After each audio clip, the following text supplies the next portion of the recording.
Hi, my name is Sia, and today I'll be talking about ratios and proportions. A ratio is the comparison of two numbers, usually through fractions. So here we have two ratios. We have 3 to 5, which can be written as 3 over 5, and the ratio 9 to 2, which can be written as 9 over 2. The first number in the ratio, in this case it's 3, is the numerator, and the second number in the ratio, in this case it's 5, is the denominator. Here are some examples. Remember that when you're saying 2 to 3, you're referring to the ratio 2 to 3, not 3 to 2. You should always put the number that you say first in the ratio. Make sure to always simplify your ratios. For instance, if you have 6 to 9, it would be 2 to 3. So what is the ratio of circles to squares in this image?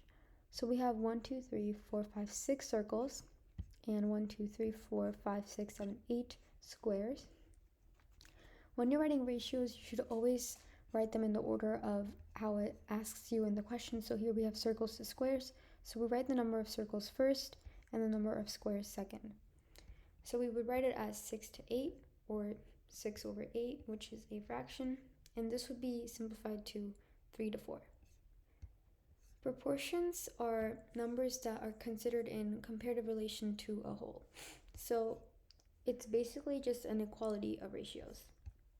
Here's a visual. So we have some number A over some number B equal to some number C over some number D. Just two fractions equal to each other, and you can solve it when it's in this form where you have to find the value of x. So in this case, to solve this proportion, you would have to first cross multiply.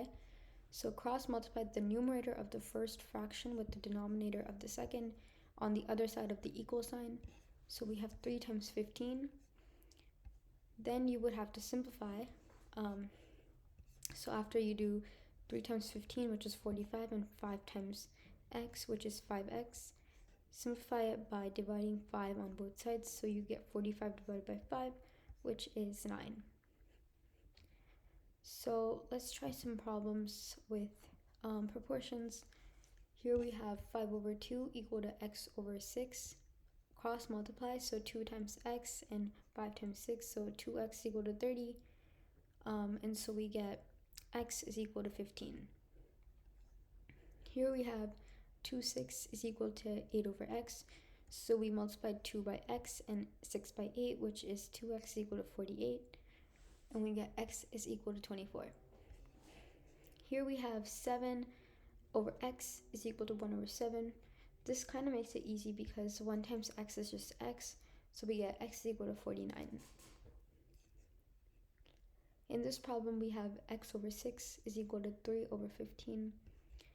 Again, cross multiply, so we get 15x is equal to 18, which can then be written as 18 over 15, which is simplified to 6 over 5. Thank you for watching.